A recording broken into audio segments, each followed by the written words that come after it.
Welcome back to I Did This Instead of Killing Myself. Happy Monday, everyone. This is a stand-up comedy and lifestyle podcast based in Greenville, South Carolina. My name's David Bakker.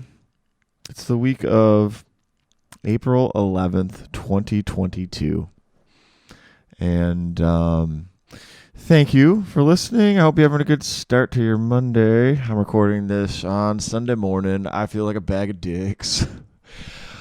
Actually, I feel all right. I think it's the pollen here in Georgia, South Carolina. Well, Georgia and in South Carolina. I remember it really bad when I was in Atlanta. The pollen, just like, it's everywhere. All the cars start to look like bumblebees. I had a great weekend this weekend. We had a show. I did a show with Corey Knox in Lincolnton, North Carolina, and oh my gosh, awesome audience. It was at a brewery. We had like 60 people there, and it was really fun. Corey is a comedian from Nashville. Go follow him. And the people there were so great. And some people followed us on social media. If anybody was there from that show, you guys are freaking awesome. And I really needed it because I had another show on Friday where I did horribly. It was just not a good show. It was just a small show. It was fine, but yeah, it was a good weekend. And I'm very excited. This is episode 49. I'm very excited. This is our second recurring guest. Very popular. Her first episode was very popular, and we all love her in the Greenville comedy scene. Whitney Rayner. It's Whitney, bitch. That's what's on her Instagram. I'm not calling her a bitch.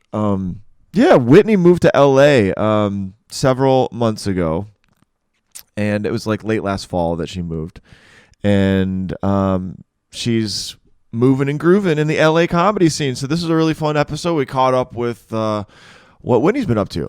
So if you don't know Whitney Rayner, she was on episode, I forget the number episode, but she was on a previous one, one of the first 20 episodes. She's great. She's really mean to me, but she's nice to everybody else. So whatever. But yeah, in this episode, we just catch up. She gives me shit about my hair. We find out how many celebrities she slept with to advance her comedy career since she's moved to LA. I won't spoil the number for you. And open mic scene, she talks about a heckler story. She talks about going into the LA Comedy Store for the first time, just checking out the scene. It was a good interview. Really enjoyed catching up with Whitney. Get to know Whitney. Follow her at all the links below. Oh yeah, and by the way, please, if you haven't already, please like, subscribe, and comment. We're going to be continuing to put stuff out, or I am on this channel, so I would appreciate it if you subscribed. Do it. Hit the bell. All right. I think you'll enjoy the interview with Whitney. Before we do the interview, though, here's what's going on this week in local comedy. The week of April 11th, 2022. This is around the Greenville area, so if you're not from here, skip ahead 2 minutes to the interview. So tonight, Coffee Underground, it's our local Monday night open mic hosted by No Expectations Comedy, Travis Thubband, Craig Holcomb. Get there, it starts at 7, get there at 6:15 to 6:30 to sign up. On Tuesday, we have a couple of mics, Art Bar in Columbia, that's hosted by Patrick Fowler. DM him to make sure you get a spot on the list. That starts at 8:30. And we also have Mike in Asheville, hosted by James Herod. It is what is the name of it? I'm blanking on the name. Auditorium. That's it. And that one starts, I think, at 9. So you got a little more time to drive up there. But James Herod, yeah, I remember that. I didn't even have that written down. Nice. Wednesday, Radio Room, hosted by Adam Schulte. Okay, the Radio Room is actually back. I announced this in previous weeks, and it was wrong. There was a music act. It is happening this week. Radio Room hosted by Adam Schulte, 8 o'clock, no cover. DM Adam to sign up or get there early. Thursday, Jokes Out Loud at the Comedy Zone. This is $10 cover there, 8 o'clock, hosted by Brandon Rainwater. Come on out. Sign up for that is on Sunday nights at 5 o'clock at the Jokes Out Loud Facebook page. So you got to sign up in advance for that one. On Friday, this is where I'll be. I'll be in Atlanta. Benjamin Brown hosts the Late Night Friday open mic at the Dynamic El Dorado in Atlanta. This is from 11 p.m. to 1 a.m. And I'll be doing some time there as one of the feature comics. Can't wait to check that out. Benjamin Brown, awesome. I don't know if I've met him officially yet, but he found the podcast and invited me down there. And so if you're in Atlanta, I would love to, you want to come out, or Matt Addy, come out to that mic. And this weekend at the Comedy Zone in Greenville, we have our celebrity comic is Tony Roberts from Detroit, another Michigander. He's going to be performing on Friday, Saturday, and Sunday. On Friday, 2 shows at 7 and 9. Saturday, 2 shows at 6 and 9. And Sunday, 1 show at 7 o'clock. Tickets available at greenvillecomedyzone.com. All right, that's it for local comedy. Hope you guys have a great week, and I hope you enjoy my interview with Whitney Rayner. Here it is. Waiting for Whitney. I'm here.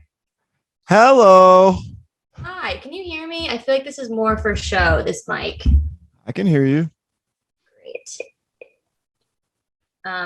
What's up? Your hair is almost as long as mine. Yeah. Do you think it looks mullet-ish? Or do you It think looks bad. Oh, shut up. I've been getting a lot of compliments on this. That's what you say when it's like when people have like a weird outfit, they just compliment it because they feel uncomfortable. They don't know what else to say. I do that all the time. Wait, what? I'm a good friend. Is your hair that great? I mean, yeah, my hair's good. What's the longest you've ever had your hair? Yeah, since college. Used to be like down to there. There. What do you have? What do you have on your wall there? Is that a flag, or is that a piece of art? Art. Look at you. Did you always have that? Yeah, you never came over, so you wouldn't know. I've had that since like a long time. Yeah, you know all about the art at my place, though. I don't. Is it art? I don't. No, I don't have art. Here's what I have. Actually, did I have the Seinfeld Rolling Stones poster last time I saw you? You did. I did? Okay. Sure did. All right, then nothing else is new. Actually, that's new. You know what that is? Your award?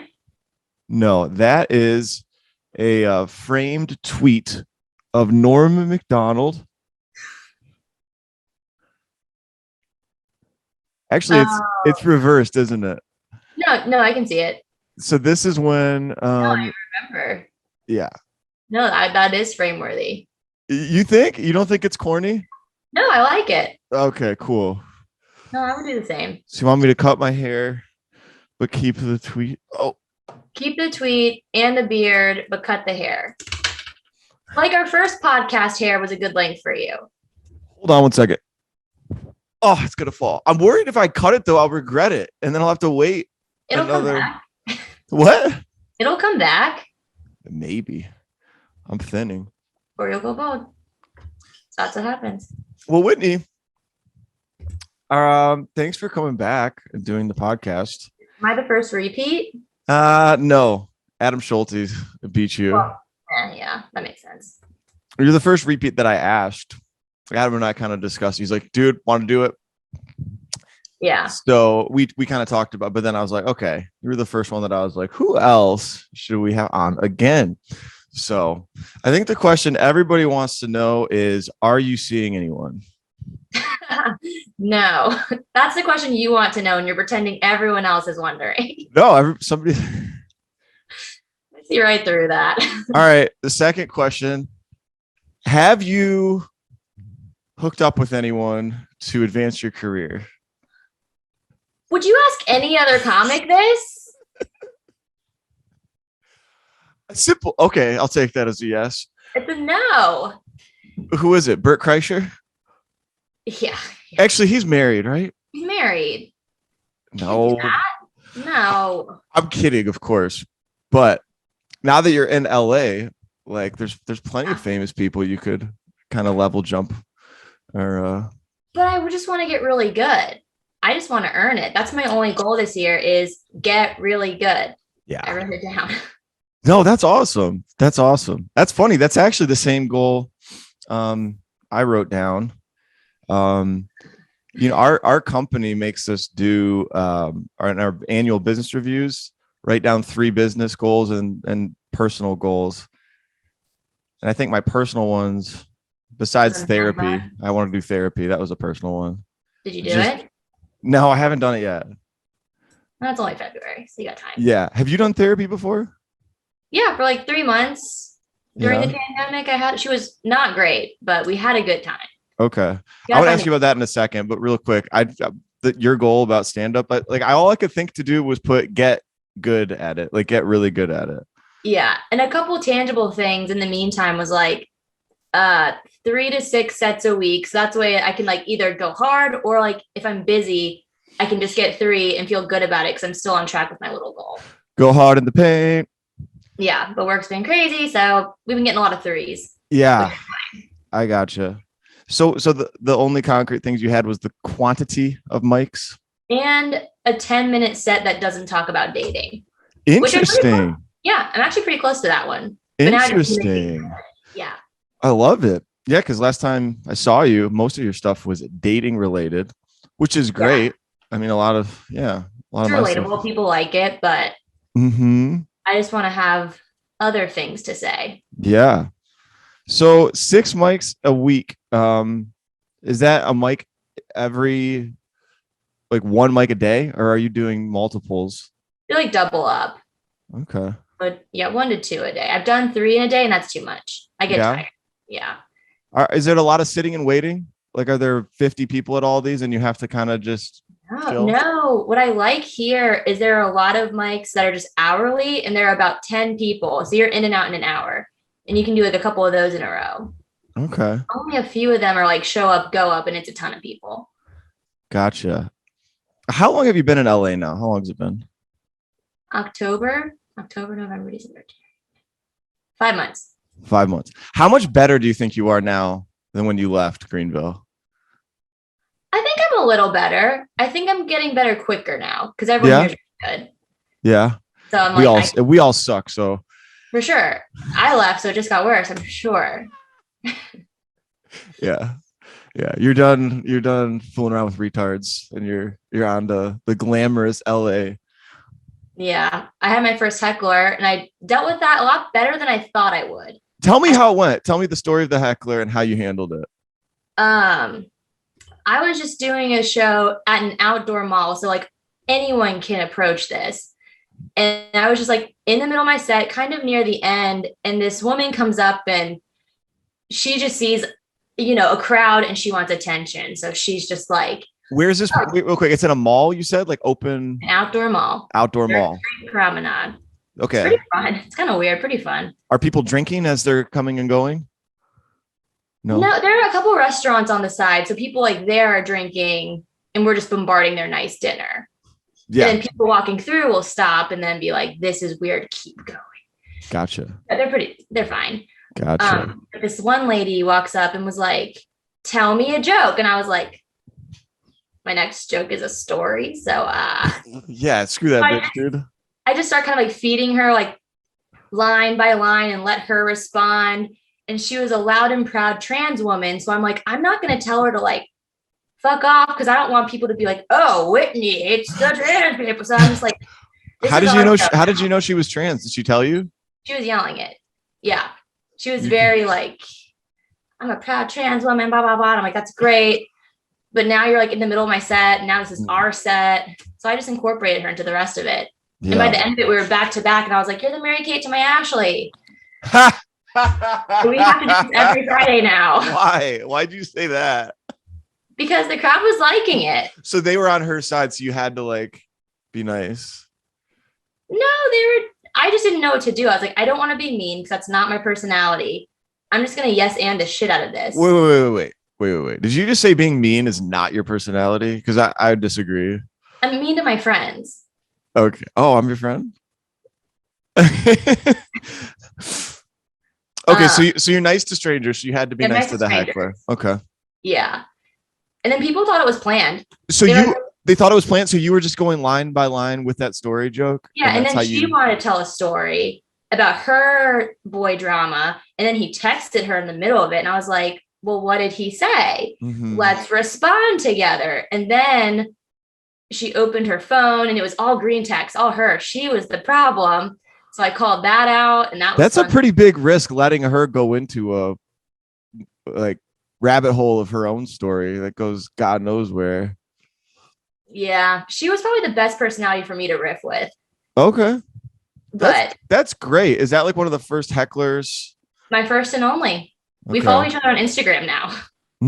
Oh, really? Okay. So, and once like the thing was done and you did the Mary Kate and Ashley thing, she quieted down and let you finish, or was Well, that the one last joke? one of the comics was like, finish your set. I was like, that's a great idea. Yeah. See, the comic was probably thinking, okay, this bitch. I know Whitney can't be totally thrilled that she has to not do what she planned. Yeah, I was panicking the whole time. Were you? Yeah. Um, I have a heckler story. oh yeah. Fudge. I lost, so I'll just. I think I might. Well, I think I might have told you, or told a different guest that's coming up this story, but I'll just do it again real quick. I was at a bar show, Sandbar, Donovan Stroud. You've done that one before, right? Before you left. Yeah. So it was fine. There weren't a ton of people. There was like, some people on the other side of that bar that were kind of paying attention, and I was telling my jokes to. And then there was this woman on our side of the bar that was very drunk, and we could tell right away. And she was nice, kind of, but you could tell she was maybe going to be disruptive. So the first part of my set was going fine, great. And then I did the thing. I don't know if I ever did this to you before, where I try like a pickup line on a girl in the audience. No. You never saw that? No, Okay. I wish I did. That sounds cringy. Oh, it is. The cringes I make the audience feel very uncomfortable, or one girl uncomfortable. And then, so I made the mistake of doing the pickup line on this girl. And one of the things is I say, I'm a comedian. And like I say it awkward. And then she said to me, but you're not funny. That's what I would say. I know, you bitch. And then what happened? Then I was like, okay, I got to try and think of something. And I couldn't think of anything. And then, she said, but I bet you could make me laugh in bed. And then the whole room laughed really loud at her joke. That's funny. And then she was drunk. And then I was like, I thought I should say, there's no amount of beers in the world that could get me in bed with you. No. Oh no. You just punched down on her? She's a dude. She told me I wasn't funny. Right. But she's just in the audience. Yeah, but she was hammered, dude. I should have said she should have been an abortion or something. I should have. You should have just made her the Mary Kate to your Ashley. No. Whatever I don't the know. boy equivalent is. Do you know Dan Danner? I know the name. Well, he was a Columbia comic. He's been on a previous episode. You don't watch the show. I don't watch the show. Of course not. I got better things to do. He was in the audience, and he suggested I should have kung fu'd and be nice, probably like the Mary Kate and Ashley move you did. But yeah. After that, like after they didn't even really laugh at my line, and then my confidence was dwindling, and the rest of my set was horrible. So I don't know, hecklers, man. Yeah. I know. I kind of want another one to see if I just got lucky that first time, or if maybe that's like a hidden talent I didn't know I had. No, I think you just got lucky. I think I did too. Let's be honest. Yeah, I think 100%. I don't know. No, I mean, maybe you do have a knack for it. Some people do. Like, there's people that are just really good roasters. And I'm jealous of those people that can just roast people off the top of their head. They think of the perfect fitting celebrity to compare him to, or perfect, and roasting, I think, helps with heckling, because that's a talent that I don't have. Like any roast battle, I've never said yes to, because I'm like, I would feel so awkward. Well, And if I you're bad think at roasting, I feel like that's embarrassing. I think if you know the person well, you can roast them, because when we did your roast, your going away party roast, It was all about my clothes. I was like, wow, you guys just think I have horrible fashion and small boobs. no, but when you got the chance, which fair, Oh, and I got the chance. which fair, the fashion and the boot. I mean, All true. very true. Facts. No, yeah, when you got a chance to roast us, that was the best, because you roasted. That was actually the funniest thing ever, because so what Whitney did was all the guys get up there and talk shit, and then she said, I'm going to tell every story of how awkwardly you guys have hit on me, all of you. I did hold back, but if I come back, Which one did you not say? I'll tell you off camera. What? It's just I just feel awkward calling people out, because there I can call people out because then y'all go home and we all forget it and it's just a fun memory. This is like On the internet forever? internet forever. True. Yeah. Mm. But yeah, Greenville Comics. None of you guys are safe when I come back in May. What? Yeah. So what's the deal in May? What's your occasion for coming back, and how long will you be here? That's when my friends were free. The only weekend. So I'll be back the 18th through the 22nd. Okay. Yeah, this should come out definitely before that. Yeah. What is that? 18th? Is that a Thursday through a? I think it's Wednesday. Oh shit! Yeah. Hopefully, there's Comedy Zone that week. I know. Yeah. And radio you could even check out. Are you planning? Are you gonna hit mics when you come, or are you gonna take a break? Obviously. Yeah. Yeah. You're a little show. I bet you got to show off, and plus, I do want to see it. I want to see all your new material. I know. And I want to see all of you guys new material too. Because like 5 months is like kind of a long time. It is, and stand up for us. We're hitting, a lot of mics. Like I saw Paul Snyder the other day. Oh yeah, I actually wanted to ask you about that. I saw him put on. That was so fun. He was here for work, and then he was just talking about like, "Hey, you going to any mics on Thursday? I'm free that night." So I gave him some options, and then we picked one and went, and he did great. He did all of his best stuff, so like I knew he was gonna crush it, and I was like, "I'm gonna try some new stuff and really wow Paul," and that's not how it went. Did it still go okay, or did you? It was fine. It was just kind of like not killer. All right, not killer. Mm. But then we went to the store after because it's just down the street. The store. Whitney's referring to the Comedy Store. That's what the locals refer to it as the store. The locals. The store. The stow. The stow. We call it the stow, dude. Sorry. I hope none of my you guys watched some famous comics? Yeah. We saw Sebastian, and then we saw like Whitney coming just like in the hallway. We were like walking around, and I think Mark Maron, and the two of us just looked at each other like fangirling quietly by ourselves. And then we went into the main room for a little bit and got kicked out. And we were just like the two most polite comics in the planet getting like escorted out of the main room. Because I guess comics can't just like wander in and watch. Oh. Like, yeah. So you went in as comics? You didn't like buy tickets to go? Yeah, you can just go in as a comic into a couple of the rooms. Really? Have you performed at the Comedy Store before? Too scared. No. How do you Okay, good first. Yeah, no, that's a very good point. Because you suck. So I'm just kidding. No, you're good. I don't even like saying that. I don't like saying that. You hate complimenting other comics. No. I do like complimenting other comics. I hate complimenting you, but I'm just kidding. I don't mean it. You are great. I'll make fun of you for anything else except not being funny. Okay. Yeah. So like, let's say you were at a point where you felt comfortable and ready to perform on those stages. Like, what can you just go to the open mic nights? Is that the first step, or do you like?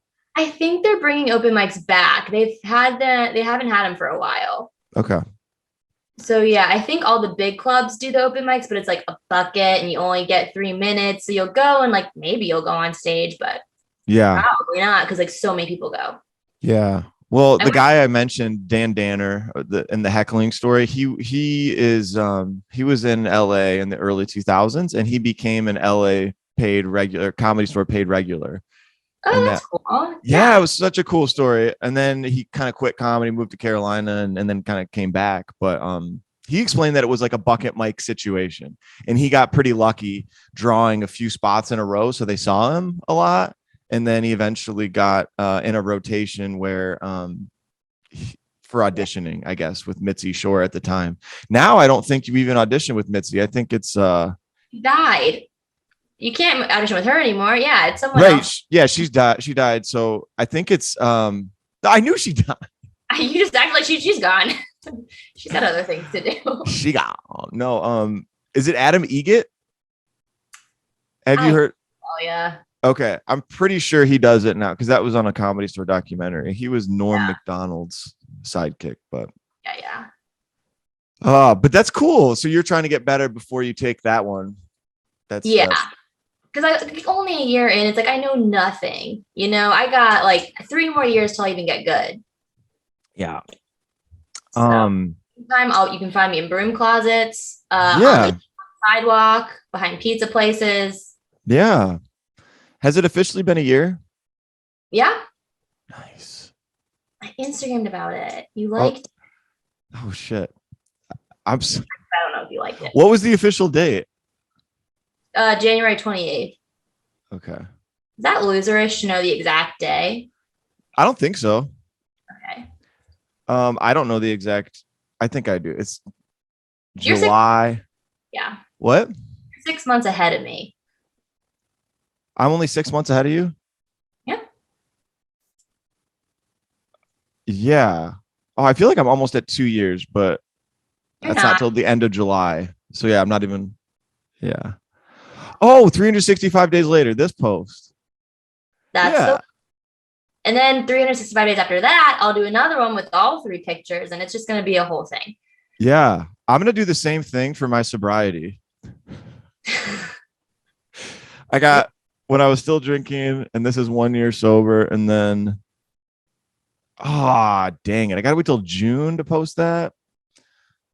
I had a funny Valentine's Day post I was gonna do, and then I forgot, so now I have to wait till next Valentine's Day. Oh shoot. What were you gonna say? So I've caught the bouquet at like a few weddings, and every time I get the most unflattering photo of it, I'm like, this Happy Valentine's Day to whoever I'm catching these bouquets for. I'll keep catching them. Yeah. So I find you. It was gonna be really funny. Yeah. But I forgot. Dang. Yeah, that sucks. You gotta wait a whole year. Yeah. I tweeted something on Valentine's Day that I thought was funny, but didn't get very many likes. Your stuff never gets likes. That's why. Because I'm not active on Twitter. It's okay. I don't get. Or I just need to get funnier with my tweets. I don't know. I don't know how people get a lot of Twitter followers. Yeah, I'm not sure either. I tweeted a picture of the Bumble notification that says like, "We love you, we care about you." And so I was like, "Sweet Bumble," like that's all I got for Valentine's Day. It's okay. Okay. Yes. What was the tweet? Are you still tweeting very actively on a daily basis? Not daily, but I try to tweet when I can. Oh yeah, the Bumble notification said, "Love yourself as much as we love you." I was like, I'm gonna go kill myself now. Thanks, Bumble. Yeah. Mm-hmm. Let's see. I don't think I had any good ones recently. Oh yeah, I was tweeting a lot about my lost luggage. I was pretty pissed the other weekend. You lost your luggage? Tell us that story.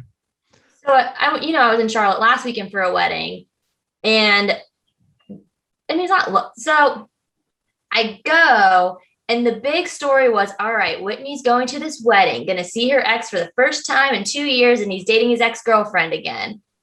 Turns out he's not. My friend got her facts mixed up, so I just went and had a lovely time. And the biggest drama was the fact my luggage went across the country 3 times the entire weekend. Was your ex there? Hold on. Was your ex there? He was there. How'd that go? Great. I'm lovely. It's always good to see me. But yeah, no, it was like nice catching up. So I'm like, this was not the pot that I wanted to stir. I wanted to come up with a new bit. It was going to be really great. So the only drama that happened was you lost your luggage? Yeah. I had to wear sneakers. I didn't have shoes, didn't have makeup, didn't have my keys, had to get escorted through security with a bunch of TSA and like get interrogated about myself because I didn't have my ID with me because it was in my bag. Mm-hmm. Oh and they my had to test God. all my stuff for chemical residue. Yeah. Or bomb making shit. Yeah, because you never know with this gal. Yeah. I could see you being a terrorist for sure. I was probably like, why her? Yeah.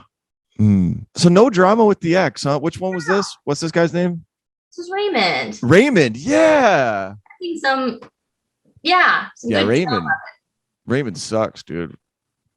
No, he's lovely. Good old Raymond. No, that's cool. That's good. Mature interaction with the ex. You're growing up. I know I'm growing up, turning 30 this year. Are So, you? Oh yeah. man. Yeah, you're gonna be in my side of the 30 fence. The Rainbow Bridge. Yeah. You looking forward to it? Yeah, Is there any aspect like I actually think 30s are underrated? I think it's better. People freak out when they hit it, but I'm gonna peak at 34, I've decided. So okay. only uphill. Yeah. I mean, you got a good job. You Yep. know, you can freeze your eggs if need be. Yep. Or sell them. No, don't sell them. Do you want to have kids? No. No. But I should spread my genes though. Like I should be around, but Yeah. I just 30's not, I don't even want to say that. 30's not even too old to be thinking about that stuff. But yeah, I don't need kids. I got plants to worry about. plans to worry about? Yeah, I got this one. Oh, check it out. Plant gal. Yeah. No, I think you're in good shape. But yeah, sometimes like the thing I like about Greenville is as a town is like we went out last night after a show and the people you see going out, it's like everything under the sun. It's like college kids to like I saw a dude like in his 50s dancing at the bar. Like it's a really weird mix in Greenville going out and about. Yeah, they So all kind of vibe together, I feel like. yeah, there's a good vibe. But I Yeah. also see the 20 somethings and I'm kind of like they can be a little annoying. That's where you're hanging out. I like to hang out with the younger crowd sometimes, but I don't know. Not dating any of them? No, not right now. Not officially dating them. No, When the sun's up, we're not. no, I don't think so. I'm too busy to date. With stand up. Yeah. Do you feel like that? Yes, I do agree. And then I'll tell people I'm too busy, I can't. And then people are like, it's such an excuse. And I'm like, I'm really just busy. Yeah. If I'm not trying to plan which mics to go to, I'm trying to write. And then if I'm not doing that, I'm working. And if not that, I'm just tired. Yeah, it's super hard because like the dating, it kind of is energy sucking to me. Because if you're on the apps, which I know you are, I deleted them all. you did? I did. I just like didn't care. Yeah. Although Well, that's what happened. I do miss the Instagram story. So I might get back on just to do those again. Okay. Yeah, those are fun. I mean, I'll swipe when I'm bored and then I'll get some matches and then I'll be like, I don't know if I want to go through the effort of messaging and That's what I do. because you got to message to see if they're kind of cool and then you got to set up a date. And then I'm like, I don't even know if I'm going to be free. And then here, like, if they're more than like 5 miles away from you, that's a long distance relationship. You have to have Is to it? Oh my God. Yeah. Traffic wise? Traffic wise. I'm like, I understand it now. So I have to see like who within like 1 mile is cool. And then I'm too busy for all of them. Gotcha. So since you deleted the apps, are you just not dating much at all, or are you just trying to date through friends? Just not dating. Like if someone cool comes along, that's great, but Yeah, that's good. not Just wait, holding. just wait for me to move to LA, and then that'll be. No. Don't do it. I'm having a nice time. Don't worry, I'm not moving to ruin LA, it. dude. I don't think LA people would like me. No, they would hate you. I'm too. Shut up. They would throw you in the ocean. Yeah, I'm too not woke. Although there are less woke people than you'd think. There's more not wokey. What I don't know what you call it. Are there just cool, fun comics that like to talk about dark shit? I mean, Yeah. Because like woke people can get offended not just by the PC stuff, but by like inappropriate dark comedy. Yeah, no, you can still You, get that you know here. what I mean? Like Anthony Jeselnik. Like I don't know if a lot of Hollywood liberals would like Anthony Jeselnik talking about Yeah. abortions and murder and Yeah. I feel like in the comic community though, you can still find that. But like outside of that, it's a little trickier. yeah. Well, here it's kind of trickier. So like the thing that I've been trying to figure out more is like doing a couple more general shows at the Comedy Zone and stuff. Like it's Mhm. one thing to have open mic material work, but to find material that'll work for an average South Carolina audience, it has to be cleaner. And I don't know if you felt this, but I've been developing a few minutes at the front of my set that's very clean and talking about local things and food and stuff. That's totally, People like local stuff. Like yeah, people here love laughing at LA stuff. So I have yeah. very specific things to hear now. I think that's true anywhere. Probably like a good Yeah. habit to get into is being able to write jokes about wherever. I mean, obviously, like obviously people do that, but to me, it was a They're new just like, thought. I was oh. like, yeah, why can't I just lead with my cancer joke in front of a big audience that come? And no, you can't do that because if they don't know what to expect, it's like it's probably like hitting on a girl and like being way too aggressive early or something, which she Yeah. doesn't know you, or like I don't know. Um, so yeah, I not and it's not them being woke, it's just them like being a little bit more Southern You gotta ease hospitality, maybe. them into it. What's that? Gotta ease them into it. Yeah, yeah, and make them feel like yeah. Make them feel safe and warm and fuzzy, and then whip And out the cancer joke. yeah. I mean, didn't you have similar like experiences with that? Because when you first started, you got on the Comedy Zone stuff pretty early between Michael Collier and like, Yeah, that was so premature for me. I was like, I should not be doing this. but you did some pretty aggressive sexual dating stuff in front of big audiences, which could be a lot. But coming from me though, like this, you wouldn't expect this face to say it. So that's why it like kind of worked. Just like Right. the contrast of like she looks like she would like talk about Hello Kitty or something, and like Yeah, here yeah, I come. for sure. You rely on like the Dora Explorer cuteness a little bit. Yeah, yeah, Mm. yeah. So I'm trying to figure out how to be edgy outside of dating to keep that Yeah. contrast going. I don't want you to burn any material, but what other sorts of premises and ideas and like directions are you taking it beyond dating? I've been really working on the premise of just like growing up a quarter Mexican in the South and all the Okay, bullshit so that comes with that. And it's coming along. It's yeah, quarter Mexican in the South. yeah. Hmm. Because like, Interesting. it's either I meet people and they're like, oh, she's a white girl, or I meet people and they're like, what are you? Yeah. First. Really? Yeah, I get asked that all the time here. And then I Yeah. like guess and they never get it. Yeah. What do people think you are? Lebanese? Colombian, Colombian? Egyptian, Asian.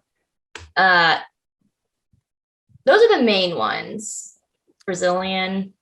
Yeah. Never Mexican. This is how stupid I am. I just thought you were like kind of tanned and didn't think anything else. And a lot of people think that. Yeah? Is that a normal? Okay. All right. Hmm. So okay, so that's another topic. So I've been talking about my little sister and this her marrying a rich guy? yeah. And then compared to my lifestyle, that's been doing well. That's a good one. Because it's part of the angle, like your parents kind of think like Whitney should do the same thing, but you're like, No, no. I haven't even thought about that. Okay. I don't know. I don't even know if the parents actually think that. They probably don't. But like sometimes I play up the hype. My parents don't really judge me that harshly, but sometimes I play it up like I'm just a dumbass doing stand up. My parents are like, dude, have a kid. Just be normal. Like, Yeah. I know or your parents could be like, why don't you just find a nice rich boy like your sister? Yeah, my mom's like, then you can do stand up all the time.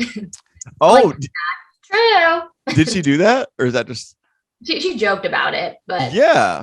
my parents are too proud of my job. So they're like, you hold on to it. Yeah. Plus, yeah, you kind of have that chip on your shoulder too, where you wouldn't want to just I'm too independent. Yeah. Would you feel guilty if the reason you could do stand up all the time was you had a rich husband? If I genuinely loved him and married him for all the right reasons, then that's just lucky. But Yeah. if in the back of my mind I was like, heh, oh, you shit face, you can't do that. That's me when I'm being evil. Have you seen South Park? No, I've seen like clips. Well, it's probably one of the most racially insensitive lines, but they have the Chinese restaurant, the city, or is it Japanese? City Sushi. And it's like an Asian man, and he's like, "Welcome to Shitty Walk in, I'll take an order, please." And then he's playing a trick on the guy, and he's like, after he says a sinister line, he says, "And when you get to that assembly, you're gonna get a reader surprise." And he does this. I feel like I should have been there. Oh gosh, I butchered that. Dang it. I got the gist. That was bad. Actually, yeah, that's the worst, isn't it? When you start to like describe a story to somebody and you can tell you're not going to do it very well. But then you're too far in. You have to finish it. You have to finish it. Yeah. So Whitney Rayner. So what's been your favorite part about LA so far? Have you met anybody cool? I mean, you saw Whitney Cummings in the hallway. Yeah, that was my first and kind of only celebrity sighting, unless I just like don't recognize them when I'm out. But I live in Santa Monica, so I don't think they're here really. They're more in like the West Hollywood area. Yeah. How bad is it? Because this is kind of like, so in terms of, well, just generally speaking, because when you hear about LA right now, or at least when I hear about it, you hear about like the encampments and the homeless people and this. Yeah. I hear about like tent cities and mass exoduses, and like I'm sure there's some of that. I'm sure some of it's real, but like how is it overblown? Is it pretty accurate? Depends on where you are. Like there are certain parts where I'm like 1000% accurate. Like there are places where I'm like, I probably won't go there at nighttime. Yeah. Because it's just sus. Like one of my friends was stabbed. What? Yeah. One of my first comic friends. Holy, how? He was just at a train station. Some like meth head got him. Like very random, but yeah, kind of traumatizing though. Yeah. But I haven't personally seen anything too crazy outside of just like a bunch of tent things. Okay. So it's nothing you can't handle? Nothing I can't handle. The homeless people by my place are just sleeping. I can handle a sleepy homeless guy. Mm-hmm. Yeah. Yeah, it's been crazy. All the people that have left. Moving here is so easy. They were like, "Oh, you want to go in this California? Fuck yeah."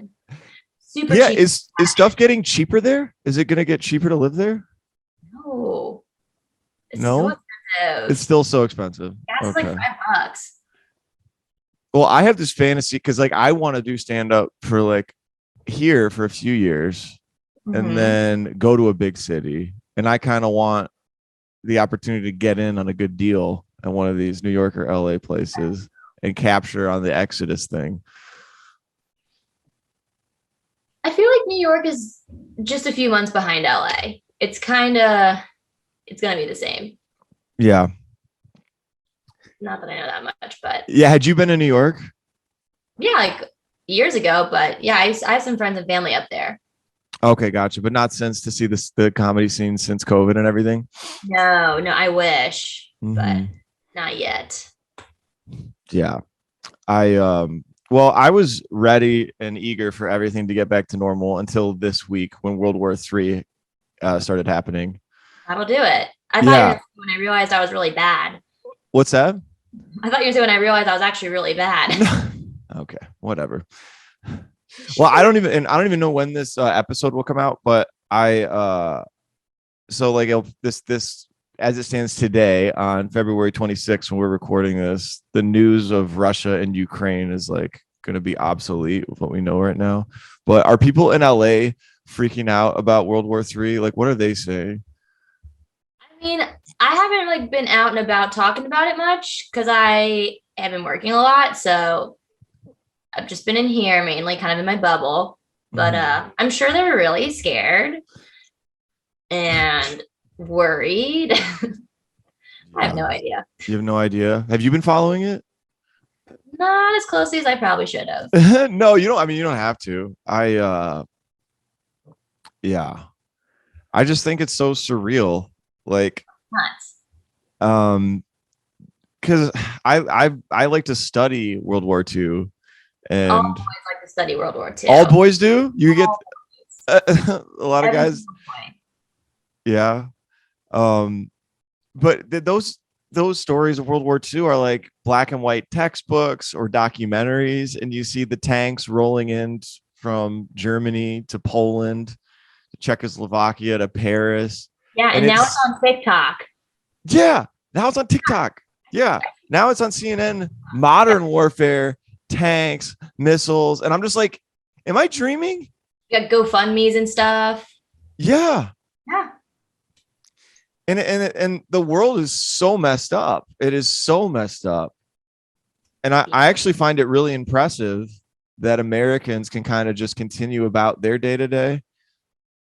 Like I was on Wednesday night, I was driving back from Asheville and I was in a good mood and everything. And it was like 11 p.m. And then all of a sudden I get alerts on my phone from CNN saying that Russia has started their invasion because it was like 6 a.m. in Ukraine, I guess, or whatever the time difference was. So it was like as dawn was coming, Putin was going in so that everybody in the West would start to see the shit happening. And I was up till 3 a.m. watching the news coverage, like kind of like we're saying, like in disbelief, like this is real. This is actually happening. Yeah. A nuclear power invading a pretty damn big country. And then I woke up the next day and everybody like in life was still going about their, it's almost like since we've seen COVID, it was so shocking and horrifying that like there's We're just numb to everything terrible. yeah. Yeah. What next? You like can't be shocked. Like I feel like even a nuke going off in Texas, Classic. like, Yeah. we would just be like, I guess they're nuking Texas now. At least I don't live there. All right. What are we doing tonight? Like, I don't know what it would take to freak people out at this point. Probably you getting a man bun. Freak me out for sure. Don't do it. I hate it. Make it stop. Do you think it looks better like this? No, you look like you would probably murder people in the 70s and like not get away with it. It's kind of voluminous. Voluminous? A little bit. Oh my gosh. Okay. So you don't have a lot of thoughts on Russia foreign affairs. You're not phased. Not the most thoughts. I try not to give Putin too much of my energy. That was the first joke that we ever talked about with each other. Oh yeah. What do you call Vladimir Putin running late for a meeting? Scootin' Putin. Scootin' Putin, or a Russian? I thought Russia was good. Scootin' Putin's probably better. It's cuter, but both are valid. Mm-hmm. What's the craziest joke you have right now? The craziest? Mm-hmm. Can't burn my jokes on here. You can't? No. I don't All have right. enough. What's that? I don't have enough. You don't have enough? My mom was like, why don't you post any jokes on Instagram? Like, because then it's dead. Then it's done. Yeah. I like when people post their crowd work. I'm like, that's a nice loophole. You can like keep people in the loop with your stuff. But yeah, I agree. It's a little loophole to get some content out there. Yeah. Have you done anything to update your social media strategy? No. You do the same thing. You're doing the tweets. Just tweets. And then I Instagram if I have anything cool going on, which I usually don't. Did you just like my tweet? I did. The tweet I just liked of yours is CBD and coffee is professional vodka Red Bull. So true. True. I feel like that's such a generic joke. I feel like anyone could do that one. No. Don't shit on yourself. You're the guest. You got to be talking yourself up. This lost luggage situation I got going on is really testing my Botox. Oh, That's interesting. Have you gotten Botox? Here, I What's can't. that? A little bit for here. You Look, you have? I saw a coupon on Facebook. I need to start doing it. No, you don't. I think I need to start doing it for my forehead. No, you want that as a comic to have your expression still. But I have a lot of wrinkles there. Yeah, because you're old. That would I'm be not, creepy if you were like 34 and wrinkleless. I guess. I'm 33. I'm not 34. You're 46, Jeez. going on 87. What are the clinical risks of Botox? Is it Yeah, I just walked in. I was like, "Give me the special." But I actually wonder if like I had this thought that like once you start getting Botox, you have to keep getting it because as soon as you stop, your face will just like bleh. Like if you stop ever. It just goes back to how it was. It's like it just goes back to how it was. It doesn't go back and then worse. I guess we'll find out. I think the metaphor I was thinking of is like, if somebody does steroids, like if you're a musclehead and you shoot up, you'll get really strong, but like when you stop taking the steroids or stop working out, you'll become like a fat piece of shit, way worse than if you never took steroids. That's kind of the metaphor I was thinking of, but I don't know if it applies to Botox. We'll have to do a mini-sode once I figure it out, just to update everyone. Are you going to keep doing it? I don't know. I've been kind of hemorrhaging money lately. I back when I got it, I was like, oh, I got some extra money. I can start treating myself. And then life went to shit, and I was like, oh, great. I tried to treat myself once, and then I totaled the car, and then I get. Oh shit! You totaled your car in LA? Yeah. Let's talk about this. What happened? I was going to work the one day I went to work. So now work from home for life. Really? Wait. Yeah. So how did the accident happen? I was just like, one of those like 2-lane kind of highway, or 2 on each side. Everyone's going fast. I was making a left turn. Wait, so what you got? Everyone was fine. You got hit in the side of the car? Like the front, yeah. It was weird. I don't know. So you were pulling across the lane, across track? I don't need to go over all the details. Yes. I hemorrhaged all my monies, but I have a new car now that fights back. I got a Highlander. You got a Toyota Highlander? Yeah. No way. That way, if it hits me, I'll get you. No way, dude. That is okay. You're gonna think I'm making this up. My Subaru, I forgot to change the oil. This is a horrible. I'm a freaking idiot. Shut up. So yeah, I forgot to change the oil, and I think I was like 10,000 miles over. That's bad. I drive so much. So then the guy at the service department was like, we're going to try and clear that. Because all of a sudden my dash lit up with like a Christmas tree, like every warning ever. And I was like, yeah, could you just, I need an oil change. And they're like, dude, all right. So they flushed everything out to hope they could clear the warnings and the engine wasn't damaged. And it cleared it out for like a day. And then it all came back on again. And they're like, yeah, aside from taking the engine apart, which is going to cost you $2,000, you should just keep driving on it until it dies. So, and he said basically the engine could seize up at any moment. So it hasn't seized up yet, but I thought it would seize up like right away. So I went to the dealership and I got a reservation for a vehicle and I'm going to buy it. Like I put it. You get a Tesla? No, I'm getting a Highlander. What color? Silver. Mine's brilliant pearl, according to the Carfax. It's white. White. I think that's it. It's silver, right? No, it's like white. No, we don't have matching cars. Stop it. Dude, I think we do. No. What year is it? Mine's older. 2022.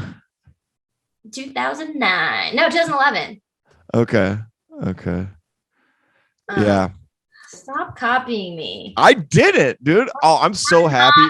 Dating. Get it through your head. We don't need matching cars. I was gonna maybe cancel the order, but I think I'm definitely keeping it now.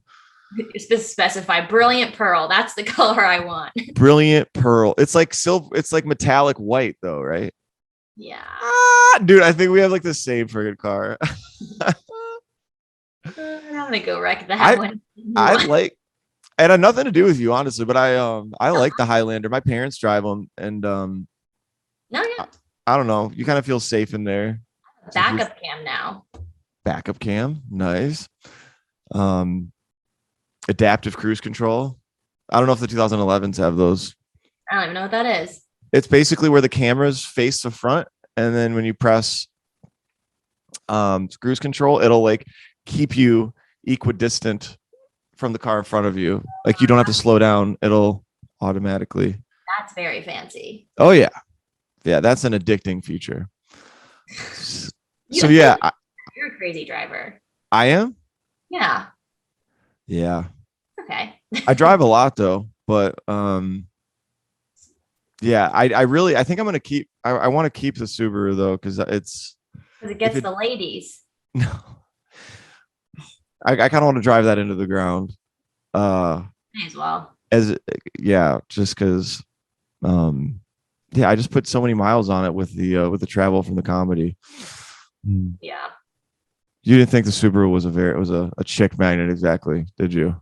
That's why I agreed to going out. I was like, you drive the Subaru. Every girl's dream. For the family I don't want. Yeah, lesbian car for sure. Who do you miss the most out of the Greenville comics?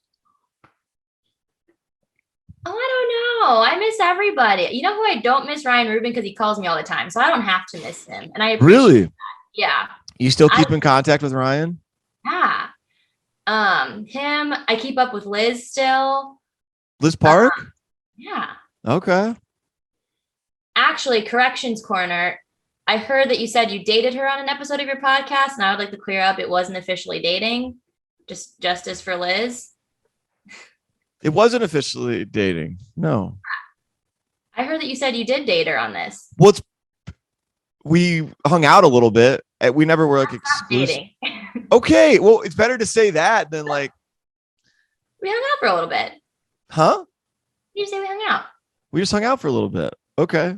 I keep up with her. How is that different than dating? I mean, so wait, did you talk to Liz and want to correct the record? I just offered to. I was like, I'll correct it for you if I ever get back on. Wait, did you guys DM each other about this? Yeah, that was funny. What? He was like, David said we dated. And I was like, oh, he wishes. I'm going to set the record straight. And we laughed and laughed. Oh my gosh, you girl. He has not dated any Greenville comic. Let's just set the record straight. Never has. Never will. Never will. No, that's fine. That's fine. I don't care what you guys say. Unless it's Bill. Yeah, I'd date Bill. You guys have matching hair now. Bill's a handsome man. Yeah. Bill's growing his hair out. It looks like a little Johnny Depp. Yeah. You don't like that either, do you? You guys are like mother-son. What? You guys are like mother-daughter duo now. Yeah, I got the lesbian haircuts. Yeah. Well, no, you do have glasses. Yeah. So you two could match. Yeah, for sure. You should do a Christmas card. Bill and me? Yeah, that'd be sweet. There's a new guy, Jacob Noland, you got to meet. Yeah, I'll meet him in May. He's a huge douche. Facebook keeps suggesting I friend him, and I'm like, nah. Gotta meet him first. Yeah, you gotta haze him. You're farther up seniority level than he is. So I still feel like a dweeb. Yo, you're a year in. He's only a couple months in. But for some reason, he's hysterical out of the gate. Like suspiciously funny. Good. That's awesome. I'm jealous. No, yeah, he's really good. But his whole thing is he's a big douchebag. He'll roast everyone. So he's one of those people I mentioned at the beginning who's like automatically good at roasting people. Yeah. And his jokes are real savage. So like if they do hit, they hit hard. You know what I mean? Yeah. And Bill refers to him as the Carolina cunt. That sounds right. It's the Bill I know. He's actually already pissed off a few people in the local scene because they took him the wrong way, but you gotta offend some people. Yeah. That's what someone told me here. He's like, you need to offend some people. Oh, they gave you that advice to get more offensive? Yeah, I mean, not like don't go crazy, but like don't be scared of offending anyone. I gotcha. Because if it's like a good joke at the end of the day. Yeah. Um, What was the biggest surprise? Oh, are you gonna say something? Go ahead. yes, you keep interrupting me. You're a horrific podcast host. I'm gonna Sorry. There is a mic here that everyone calls the alt-right mic. I'm pretty sure it's just a Republican mic. I don't really know, but anyway, it's just like that kind of crowd, and I wanted to see it. There was a lot of fucked up stuff they said, but it was really well written. I was like, I can't believe you're saying this, but like, I am impressed with the structure and how the execution here. That's great, dude. Yeah. Did you go and perform at that mic? Yeah, when I said I was from South Carolina, I got a USA chant. The alt-right mic, dude. I would love to go to that mic. It's wild. Just go full Alex Jones there, like. Yeah. You're like, hi, all guys. What's up? That's cool. Alt-right mic. It's so funny. Are they all like Trumpers, or are they is it just a kind of no holds barred kind of anything just to be funny kind of? I have no idea. I think they are a little more conservative leaning, but I don't know them very well, and they're all like very good friends, so I was very much the awkward guy. Do they go to the other mics too? Like, I haven't seen them. You haven't seen them? I definitely go there on Fridays. Haven't seen them anywhere else, but yeah. See, I think that'd be a fun mic to go to, but I'd also like to switch it up and go to the mainstream other mics too. Yeah. And not just be like a political pundit. Like that type of comedy is okay to me, but like, you know how like they'll have like the commentators on the big networks. Like if you're like a Trevor Noah or a Jon Stewart, you're gonna tell jokes, but you're always gonna be in a political lane and always be kind of left leaning versus just being mainstream. Yeah. I'd rather do that. Yeah, I mean, there's a whole bunch of different scenes out here. Yeah, you've never had a political joke. No. You're not that interested in politics. I like that. I got my charger. Ugh. 1 second. Yeah, I feel like I start to slightly get a little into that with my Mexican stuff, but yeah. 1 second. I'm gonna grab something. Oh my god. All right, I'm back. What'd you get? Chew. Ugh. So there's a comic I want you to look up. I got to open for him last night. His name's Brent Pella. How do you spell Pella? Pella. Okay. Where's he is from? Based in LA. Oh. And he is on Wildin' Out. Okay. And he's famous for his YouTube presence. Gotcha.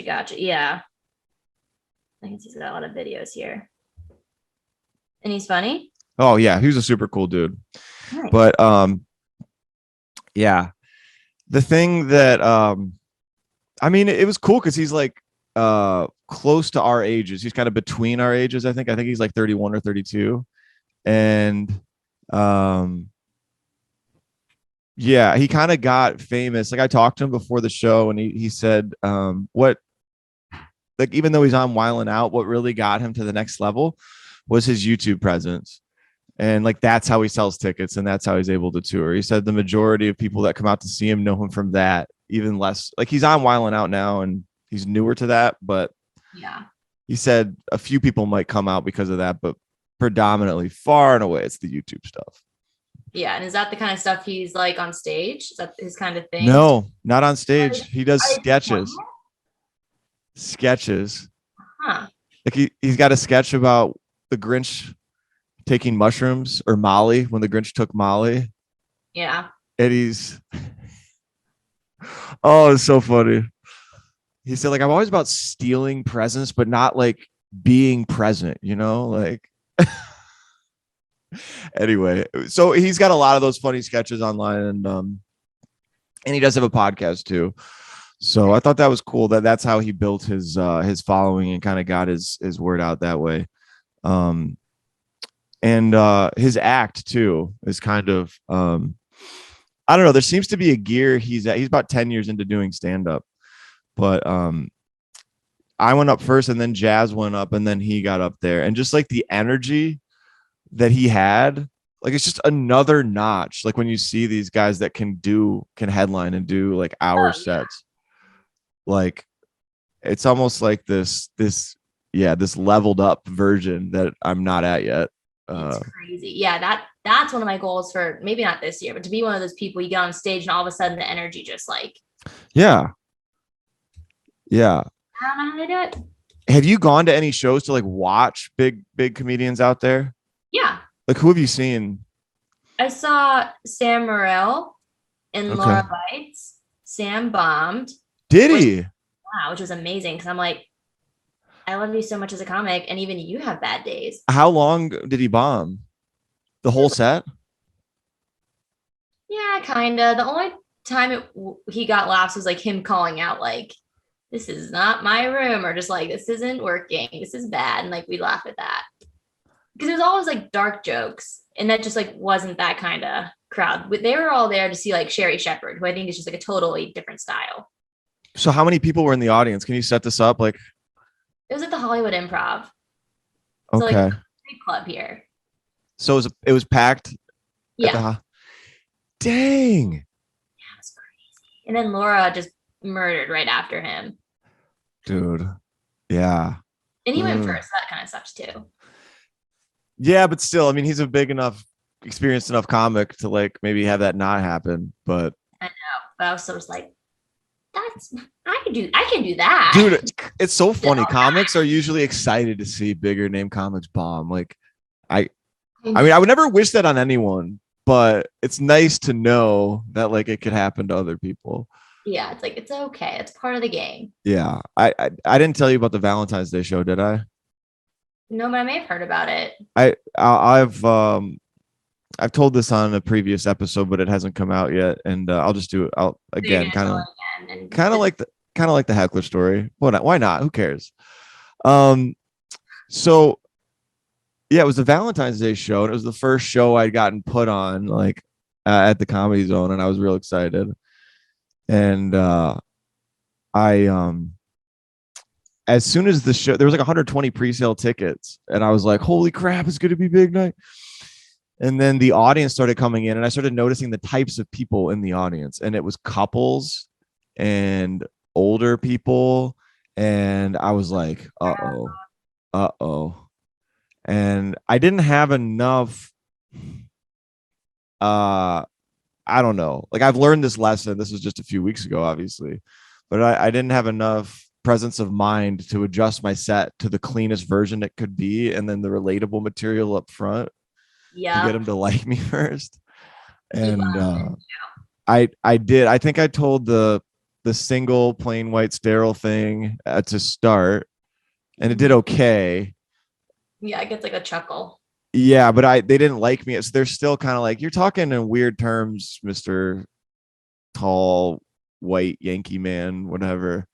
And then I did a joke about Hitler and it bombed.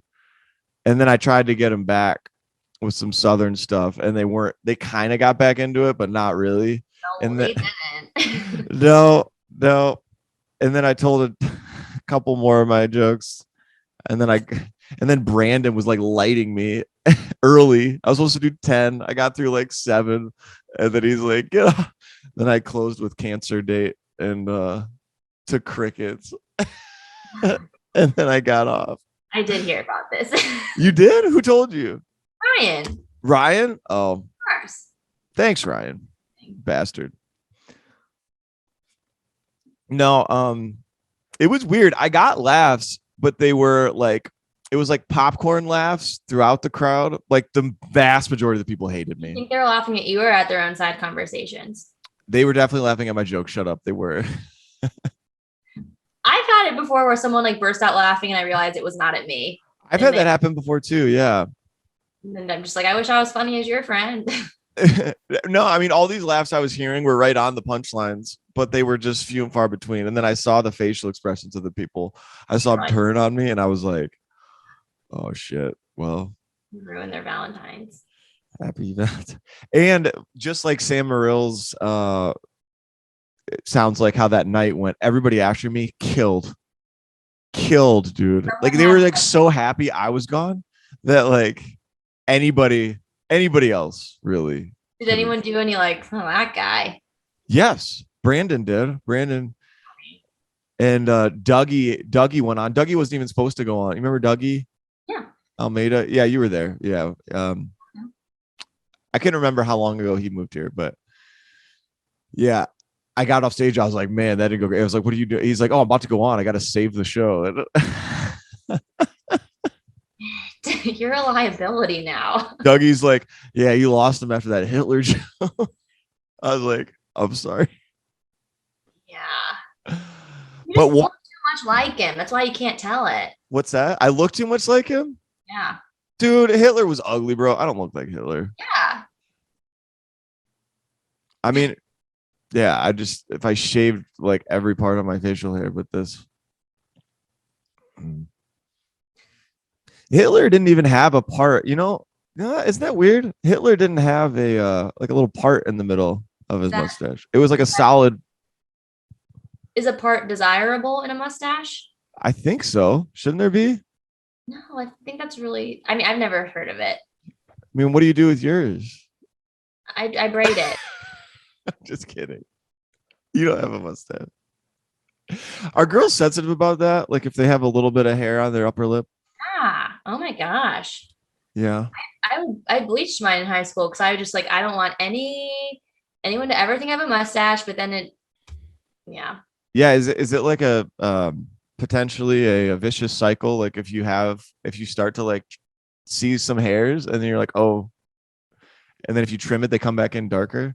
No, I think it's just more in your head, but Okay. yeah, That does sound like something like maybe a wives' tale or something. yeah. But yeah, I didn't think Hitler had a part here. I thought it was just like a solid block. Hmm, maybe. Anyway, what were we talking about? I forgot. Oh yeah, me bombing. Bombing. So just Yeah. a regular Tuesday. Are you?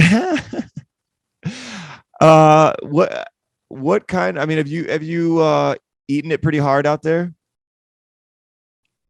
Yeah, not like terribly, but there have been sets where I'm like, I could have just stayed home and given myself a swirly and had the same effect. Yeah.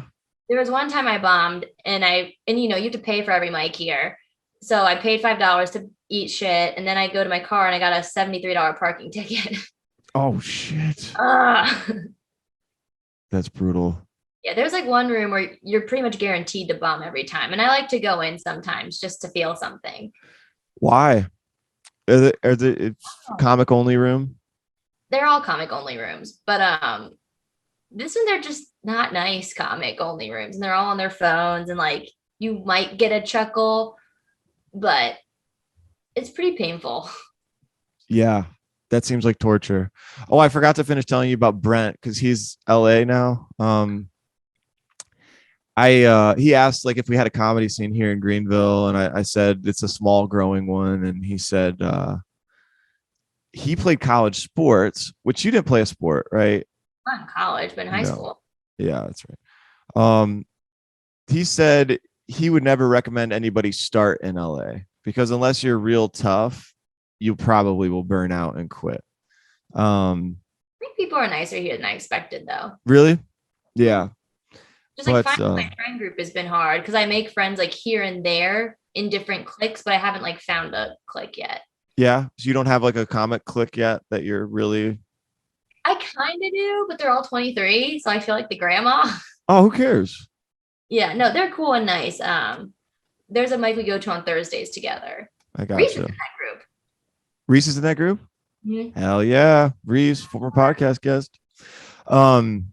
But anyway, he said like for most people, he recommends, and this is kind of what you did. I mean, you went to LA pretty early, but if you start in a smaller pond, that's kind of more supportive, like a Greenville, Yeah, then definitely. you become a big fish in a small pond. Then when you move, you're still a small fish, but at least you know how to swim, is what he said. Yeah, So you can kind of navigate your way like that. yeah. But Like, yeah, staying would have been cooler just to like get better before coming here, but I got the job when I did, so It is what it is. it's working out so far. Do you like the job? It's a job. It's fine. It's just a lot busier than my old one. Mm-hmm. So yeah, so not much free time for this gal, but Yeah, it's fine. it's fine. Yeah. Have you Get to gotten make it? stuff. Go ahead. What? I get to make cooler stuff at least. It's a lot more like TV and stuff compared to my old job. Yeah. Can you talk about any projects you have, or is that off the? Oh, but No. I think one of them's launching during the Grammys. So watch the Grammys. Well, what? Well, I liked some of the stuff you were talking about, like one of your clients. I don't want to say the name of it. Do it. Don't do it. Do it. Don't do it. All right. It's not video game related or anything. Oh, that's not the one I was talking about. But Okay. yeah, video game stuff. Video too. game stuff, family based commercials. I mean, it's enjoyable though, right? I mean, you're in a creative field. Yeah. So you see yourself staying in that for a long time, right? Yeah, the creative advertising space for sure. Mm-hmm. That's all I know how to do. Yeah, I gotcha. All right, when are you gonna? Have you thought about starting acting yet? Absolutely not. No. You're not gonna do that? Act. Although I would for sure be in a commercial because I learned how much those people make. How much do people in commercials make? For whatever, I think they can get like 40,000, or I don't know if that's right, but like I heard a crazy number when we were talking about people in our commercial, and I was like, wait, they're not doing anything. Individual actors make that much? I think so. Oh my goodness. I'm like, I don't want to act, but I could be like in a stupid commercial and yeah, get some money. Yeah, I'm eager to start acting. I want to try. You say you can only play yourself. That's not acting. Yeah, Then what are you gonna do?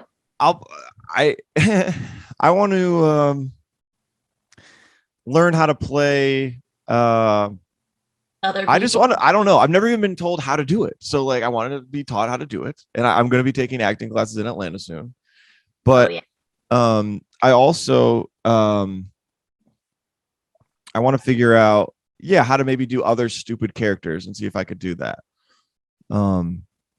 Because actually, I forget who said this recently, but somebody said about acting that to act comedically, you kind of have to be stupid. You have to play somebody who is stupid. Yeah. Or like obviously, yeah, not trying to be taken seriously at all. Like you got to be playing the dumb guy. Which I think is true. Like if I think about the funniest acting parts I've ever seen, like MacGruber. Have you seen MacGruber? Maybe. MacGruber's a complete idiot. Okay, let's think of another one. Tommy Boy. I'm so bad with movies. Dumb and Dumber. Okay, I got to get one that you know. Dumb and Dumber. I know it, but I don't know if I've seen it. Oh my gosh. Okay, well they play the two biggest idiots in the world. Yeah. So for it to be a funny character, like, yeah, you kind of have to play the dumb guy. So I could do that. I could play different versions of dumb guys that aren't all me. Although I could just play an idiot. Maybe you do just have to be yourself. Maybe Yes. yeah. That's why I could do comedic acting, because I'm an idiot. Yeah, just take your little class and you'll be good to go. I wrote one script that I wanted you to be in. And is that the one I didn't like? Yeah, why did you like it? It wasn't funny. It was about you dumping me because I looked at Instagram girls. Do girls do that though? Dump because boys look at Instagram girls? I didn't buy it. Would you dump Raymond if he had liked some Instagram girls? No, he can do whatever he wants with the Instagram girls. Wow, you're pretty chill then. Yeah. Cool girl Whitney. Yeah. So what else? Do you have any NFTs yet? No. Are you? I'll burn one little joke. Okay, it's like the end of a joke, but I like to say my comedy career is like an NFT. It doesn't exist. Ah, really? It, Does that get good laughs? it does. It does. But then comics come up after and they're like, that hit a little too hard. That was a little too true.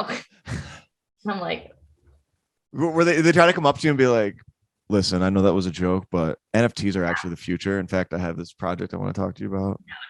no, because Like, after this, when I talk about like being an open micer here is funny because like if you get booked on anything, people come up to you after and they're like, oh my gosh, where can I find you? And I'm like, you did.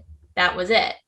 You found like there's nothing else on the internet. Like my comic career is like an NFT. It doesn't exist. Like wait. So what are they looking for when they say, where can I find you? They're looking for like shit more you clips. have online, Yeah, like more clips, more DMs. podcasts. Yeah, just where can we find more content from you? When are you gonna do a podcast, Whitney? You got to Hmm. get on the train. I know. I feel like everyone here has one. They do? Yeah, everyone else. That's part of like the welcome basket when you move here. You get a podcast, Okay. podcast, and a parking ticket. Yeah. Um, interesting. Okay, so where can I find you? So they're looking for content. I think, yeah, that's actually a big thing now. Follow People my are, Twitter when I remember to tweet, but it's about yeah, it. your Twitter's great, really. My mom Um, thinks so too. that's a good stream. I want to continue to get my tweets going. Um, but yeah, I'm kind of eager to get better to where I can have more clips that I feel comfortable posting and leaving up. And leaving up. Well, because now I get to a point where like I might think something's good, but I'm worried in like a couple months I'm gonna think it's dog shit still. Like I'm still early enough to where like I think there Yeah, could be it where could it is get dumb shit. what's that? Just kidding. Yeah, and it's also like we don't have only but so much material. So like why would we put it out and then you come see us and it's like that was it. Like, yeah, you saw it. You want to Mm-hmm. make sure you have like a whole like library of jokes or an arsenal Yeah. for your I story. like I use the podcast clips as content for now. Like those are like my crowd work clips that like It's like there's your something. Like if you wanted to see something, if you you, want to see me being awkward, you could go. Yes. If you want to see, yeah, 60-second clips of like me and somebody else talking. Those are something. I'll And watch those. yeah, see, that's what most people watch. Most people don't have the time to sit through a 2-hour interview. But Your interviews are way too long. I don't care. They are what they are. I mean, Yeah. I you know, well, it'll. I just want to keep doing it. This is how we do it. But for Yeah. the time being, You've gotten better at it for sure. really, Yeah. No, which one? you're more cha-cha and more just like normal Cha, cha, versus cha. like, you had your like six or however many like questions you asked everyone the same thing. You just more let it flow and you ask questions based off the person, which you're gonna get really Let it fly. So no, thank you. I like that. So the NFT thing. Oh, I had a joke, a line that I wanted to try, but I haven't tried it yet about how my buddy was so obsessed with NFTs. And he said, dude, this is the next big thing. God's not real, but the metaverse is. Do you think that's funny? yeah, it could be like a chuckle maybe. You didn't laugh. I mean, I'm not like laughing. I think God's I'm not real, chuckling on the inside. but the metaverse is. Yeah, it depends on like what else is around it. God, that was kind of that was the crux of it. That was it. That I was was really banking on that being the whole line. No, but I'd say like within the last 10 days, the two things that have tripped me out the most in terms of like the future, well, and like just everything has been the war, number one, and number two with NFTs. yeah.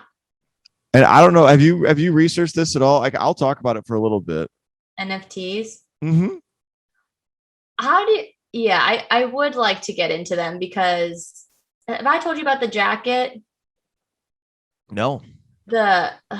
Okay, so what was it like October 2020? I went to visit a friend for Halloween. She's really good friends with this jacket designer, celebrity jacket designer. I black out, and she the last thing I remember, she's like, "You really should have one of these jackets. Like you deserve it." And then the next day, I wake up next to the jacket, with no recollection of like buying it, but turns out she bought it and we had a 5-month payment plan so I could pay her back for this $1,300 jacket. So now I still have it. So you have to pay her back? Because she wanted to buy me this jacket so she could be better friends with this guy. Wait, I'm confused. She bought the jacket? And I had to pay her back. Okay. So you're still making payments on this thing? No, I already paid it off. It was a long time ago. But I want to make that into an NFT and try to see if I can get some money back. Yeah. Because I couldn't sell it on Poshmark. My pictures weren't good enough. Poshmark. I don't even know what that is. Poshmark, is that like eBay for clothes? Yeah. Okay. Yeah, I guess. So yeah, that someone gave me that idea. They're like, you should make an NFT. I'm like, I don't even know what that means. But yes. I think the NFT would be like a digital picture or something. Of my bedazzled jean jacket? Well, it could be of anything, but then that ties to ownership of the jacket. Like if you own the NFT, you get the jacket. Yeah. And then the jacket changes hands depending on who owns the NFT. I don't know. The NFT. Okay. Do you know what NFT stands for? Non-tangible fire. Non-fungible token. That's right. I should know this. Like we talk about it at work. You do? Yeah. So, okay. So a major advertiser is talking about NFTs. I think one of my projects we're making one. You're making one? We have one. Yeah. I'm pretty sure it was my idea. Really? Wait. So you're pitching this shit? You don't even understand it? I just throw out buzzwords. I'm just like, and it's an NFT. And they're like, yeah. Like someone else will figure it out. Yeah. Well, I think, and I actually clicked the NFT stuff clicked in my brain before World War III broke out. So I'm really hoping World War III doesn't, because that could really mess up everything with capitalism and NFT. Bitcoins. How are your Bitcoins doing? Yeah. Not great. I mean, it hasn't crashed, but it's hanging in there. But I'm glad you brought up Bitcoin because obviously it relates to the two. So I'm going to try and describe what I know about NFTs. So we're going to I'm going to go ahead and mansplain. I'm going to mansplain.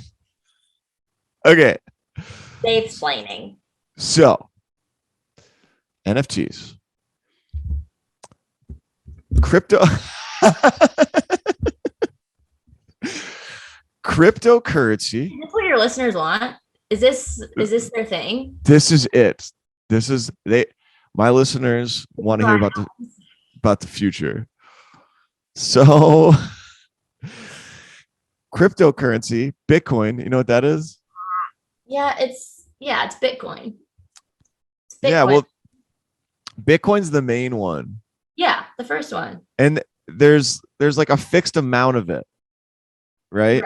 Right. It slowly gets expanded, but very slowly. And as currency, Bitcoin's like gold. It's like the digital gold. And then there's a bunch of other ones, like Dogecoin and all those. Yeah. So picture those as being like less reliable currencies, but currencies from other countries. So picture it like gold in the real world. Okay. And then you also have like the peso, the dollar, the yen. You got it? No, you're not listening. Are you? I'm listening. I just don't care. You don't care? No. Well, this is. It's okay. I don't have to care. Okay. No. Just picture that. Okay. Just picture that. Okay. Digital currency in this like Space Jam universe. Picture that. Okay. Like virtual reality world. That's the currency you can use in that world. Okay. And these NFTs are like assets that tie into the blockchains of those currencies. Okay. Blockchain. What's that? A blockchain. The blockchain is a record of transactions between people. It's a receipt. It's a receipt. Right. So before on the internet, you couldn't own anything. But like with these currencies, and keep in mind, they're like variable, like there's fucking poop coin, Doge. That's like a really shitty third world country's currency. Like it's probably going to be real shitty. It's probably going to go to zero, but it still correlates in some kind of value. So like you could have NFTs in these other countries' currencies digitally, right?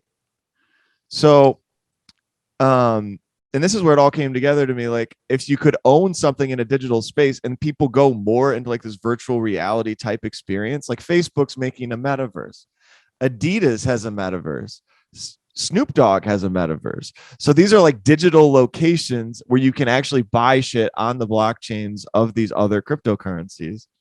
And again, most of them aren't reliable, but Bitcoin is the only one with no current active founder. So Bitcoin is the most reliable in terms of people not fucking with it. So Bitcoin backstops all of this shit. And the only reason I think it's going to be valuable in the future is I think more and more people, because of how vain we are going to want to be in the metaverse. They're going to want to trade shit. They're going to want to say, this is my metaverse Whitney jacket that I own. And it also correlates to real world stuff. Like if you were in, like, let's say Joe Rogan came out with his own NFTs. If you got in early on that, then maybe it ties to like going to all of his shows. And then that can be bought and sold. So like there's marketing potential and stuff. But you could also be fully engrossed in like a Space Jam matrix where each planet is like a different. Was this the right episode for this combo? Just wondering. I'm this guy. I'm that guy. I'm the crypto metaverse guy. Does that make sense? Like, yeah, here and there. My brain just like rejects anything it doesn't find interesting. So like sports. All right. Crypto. I like sports crypto. This is why it didn't work out between us. We don't find the same things interesting. Nope, and you're not funny. I love just peppering that in when I can. That's really mean. I'm going to put a dip in. Hold on. It's your show. Say something. It's a lot of pressure. We can't have dead air. I'm a professional. You completely forgot about your therapy conversation you were going to circle back to. Oh, yeah. Hold on. Say something else about therapy. Well, I was in it and it was not very great, but we had a good time. And now song. Was it that hard to fill 10 seconds? Yep. That's called crowd work, baby. Oh my gosh. Sounds great. So tell me about your therapy experience. You only went for 3 months? Yeah. And when was this? This was summer 2020. Okay. The pandemic, I hadn't made any friends in Greenville yet. So I was like, I need to talk to someone who's not my mom. And so you needed to fix yourself so people would want to be friends with you. No, I just like needed someone to talk to. And I also was like still in my last relationship and not sure what to do about that. Okay. Her advice was to marry him for his money. And I was like, I don't think you're a good therapist. Yeah. I think I remember you telling me that. Mm-hmm. Which is just fun. I think she just wanted to be like best friends. And I kept making her laugh the whole time for the 50 minutes. And I was like, that's when I started thinking, maybe I should try stand up and maybe she should pay me for these sessions because she's getting more out of it than I am. That's a really funny idea. A therapist that's just like a horrible, that gives you like the opposite advice of what you think a real therapist would. Yeah. The first day I was talking about my anxiety and she was like, have you tried coloring? And I'm like, I mean, like, no. And then dude, shut up. I'd be like, okay, next suggestion. You're on the clock, dude. Swing and a miss. She sent me a pixelated picture from her own coloring book. She's like, well, let me text you a picture, and took a picture from her coloring book, texted it to me for me to print out and color, which by then it's just a big blur. Right. I was like, thank you. I think I'm cured. That's so stupid. Coloring books. Dude, come on. You went to you have a degree. Coloring books? Yeah. Jeez. Yeah, she had like an older son, so she I think she just likes the. Yeah, I've heard the cliches about therapy are number one, everything that's your problem was your parents' fault, like how you were raised. Blame your parents, and maybe. See, she never even want to get into that. I would try to be like, well, what do you think the reason I do this, or why is this a pattern? She's just like, I don't know. Okay. What? Yeah. When therapy starts, are you supposed to like lay out your whole life story? Is that how most therapists begin? Like, They ask you a lot of questions about yourself first. okay. And then it's just like, well, what are you here for? What are you going to talk about? Mm, And apparently, it's the weeks where you have nothing to talk about where you get a lot done. So they say.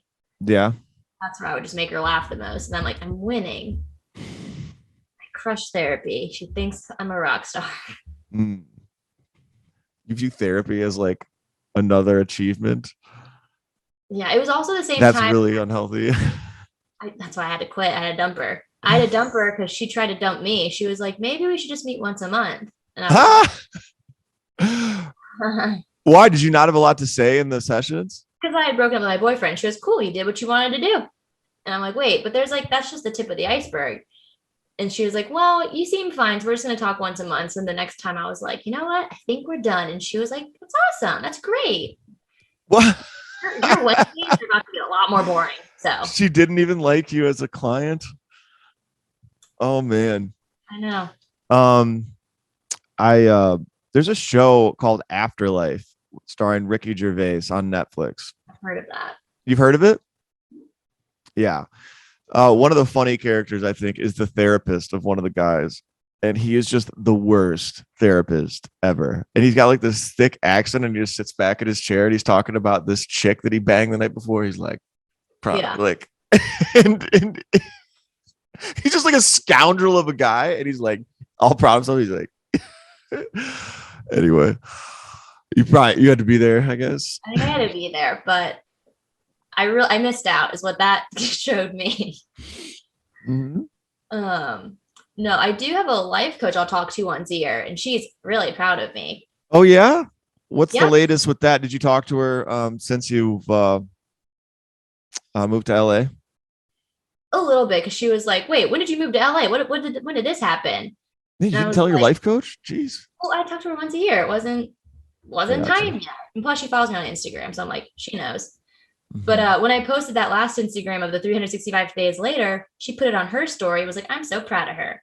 Mm, Yeah, so I think I'm her favorite. yeah. I think Mm. probably not. So what's your next goal in comedy besides I know you have the vague goal of um I want to get really good, but do you see comics in your scene that like are maybe a few years ahead and what they're doing? Like are they becoming feature acts for famous comics? Are they trying to become regulars at the store at the stow? So, um, Like what seems to be the leveling up for where you're at? you know who I want to be? Who? Have you heard of Catherine Blanford in Atlanta? Yes. I told you about her already. I love her. Never Yeah. met her. I I love her. I think she's so funny. And she's like, surprisingly a great suggestion and just kidding. No, I loved her. I saw I really want to see her, but you I know am. she I don't know if they're still doing this, but she and Sweet Baby Kita, and I don't know if you know her. She's the big voluptuous black lady. She's hilarious.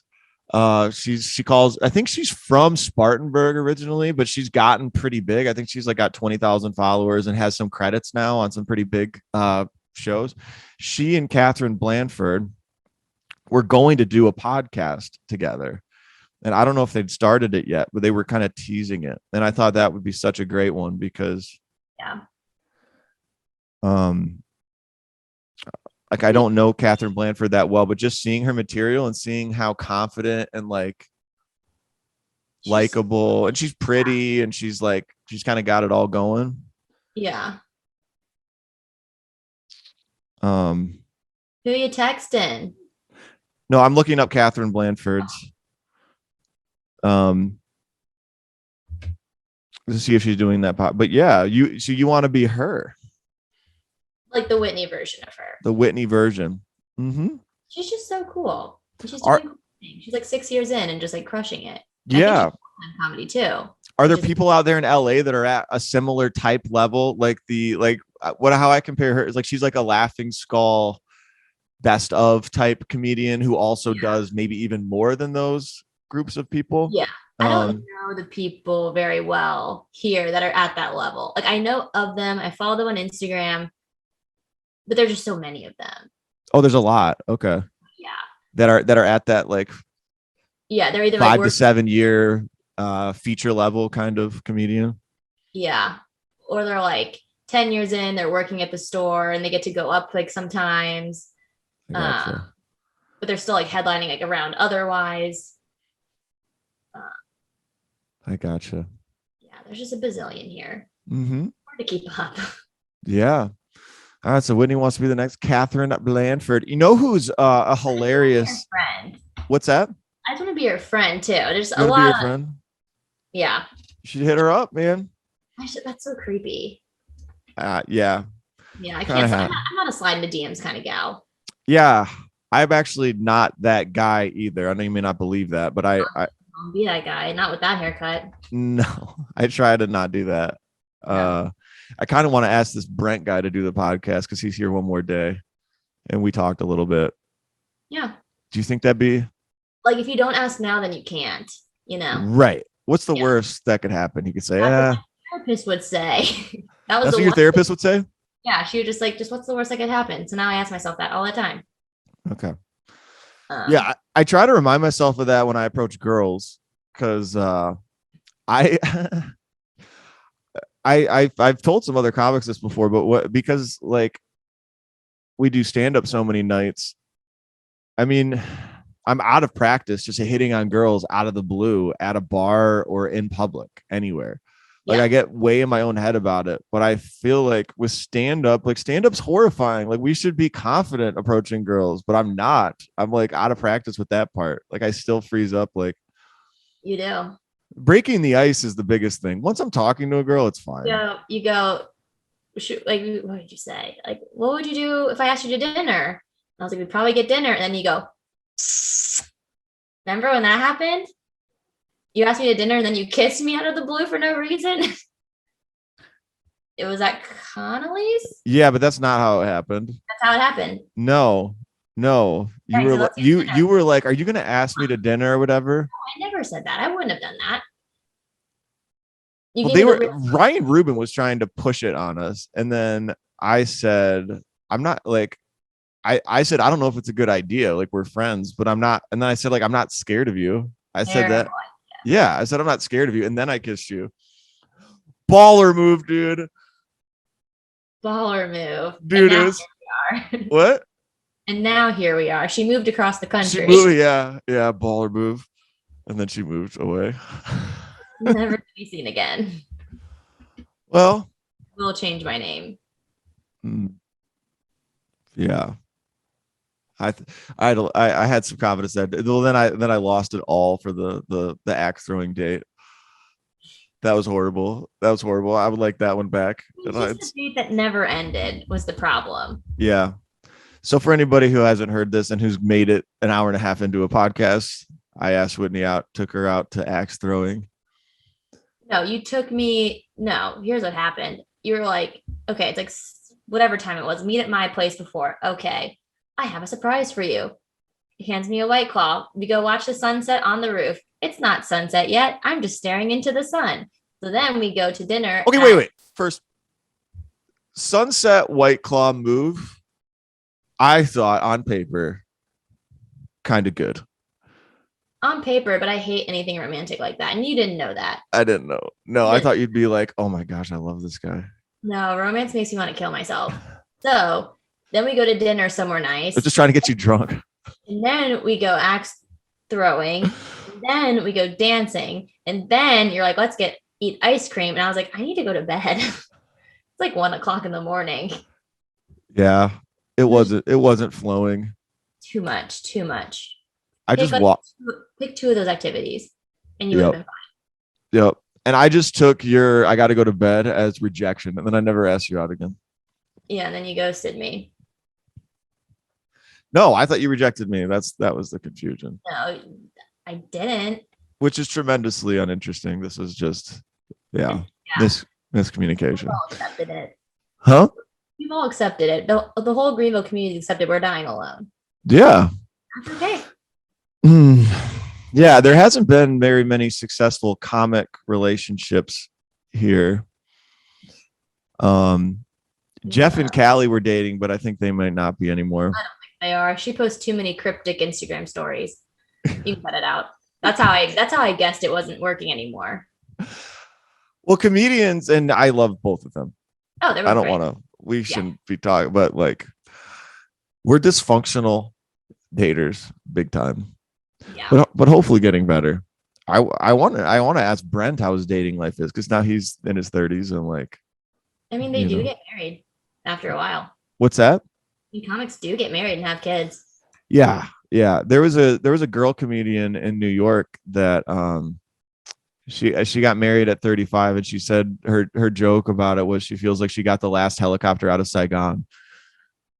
Do you know what that? Yeah, reference to, I think that's Vietnam. Um, because Yeah. after like a decade in the New York nightlife comedy scene, she's like, "Oh my god, I'm so sick of this."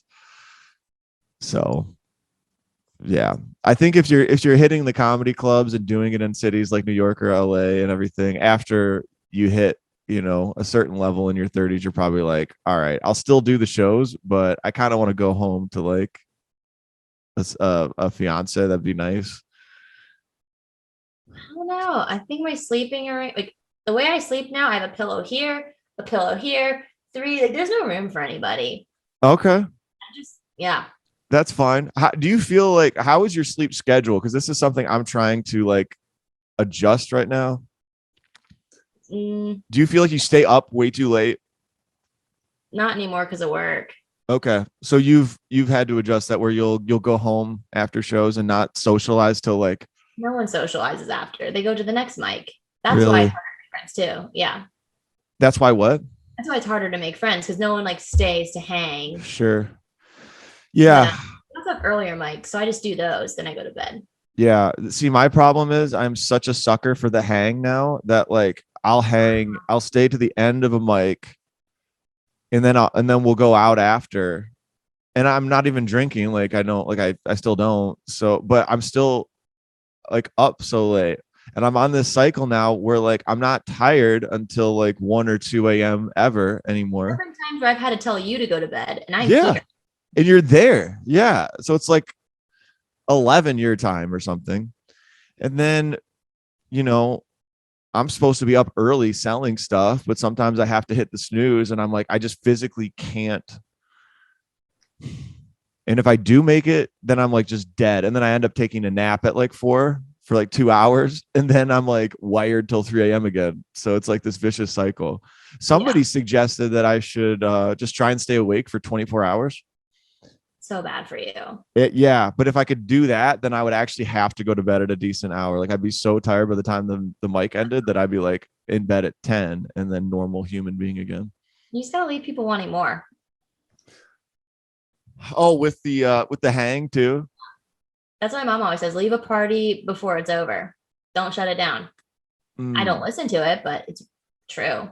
Yeah, I'm trying to remember when you would hang out here. I feel like you could get talked into staying out pretty late if we were doing karaoke or whatever. Yeah, I can. You can always talk me into staying out later. Yeah, I did that to Bill the other night. Bill's like, I think I'm gonna head out. I was like, Bill, you're heading out? No. He's like, well, are we doing anything? Like I could be convinced. I was like, I didn't take that much. I was like, yeah, let's get the karaoke song. But Yeah, just give me one mediocre reason why. yeah, I don't remember. Were you hitting Coffee Underground much when? Like sometimes. Yeah, I don't think the mic had fully gotten like back into its swing Yeah. before, but now I think it was just starting to actually because I remember inviting you out on a Monday. But now the hangs on Monday are pretty regular at Sharky's.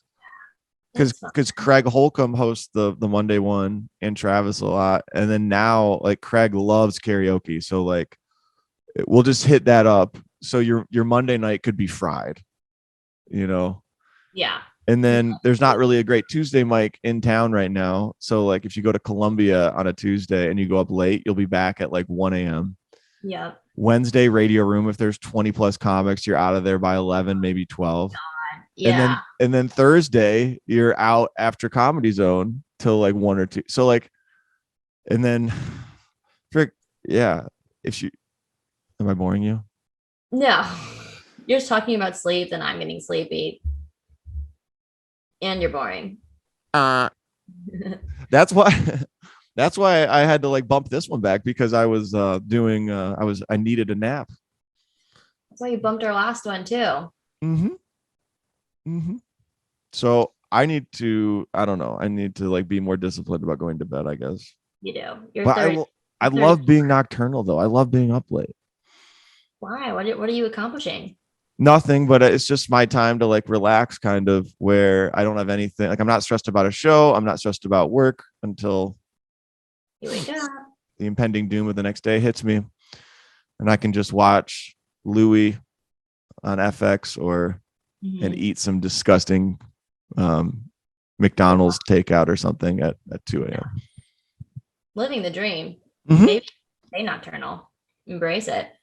Yeah. Mm-mm-mm. So what have we not talked about? I'm trying to think. You kind of cut off my NFTs thing. I think NFTs are going to be a future thing with I comedy. say we don't go back to the NFTs. We don't go back to NFTs? No. No? You can talk about it on your next episode. Okay. I'll talk about it with somebody who actually cares. Yeah. All right. What's your favorite thing about LA comedy? About LA comedy, just that there's so much of it. And you can see real people on any given day. Mm-hmm. Give me some other real people that you've seen. Maybe that aren't super famous, but I saw Jared Freed. He's a New York comic who has a lot of podcasts. He's really funny. And I got a picture with him after. And he's one of the comics that inspired me to try it because he would talk about like open mics and stuff on his podcast. And I was like, oh, anyone can do it. But what came out of my mouth was, your podcast got me through season 1 of COVID. And it like just came off really like I was about to off myself or something. He was just like, great, I'm so glad. And like gave me a hug. And I was like, oh no. You only have like 30 seconds to say something. And I was like, God, I picked that.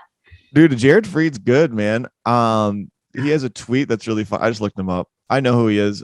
Yeah, he's like got 250,000 Instagram followers.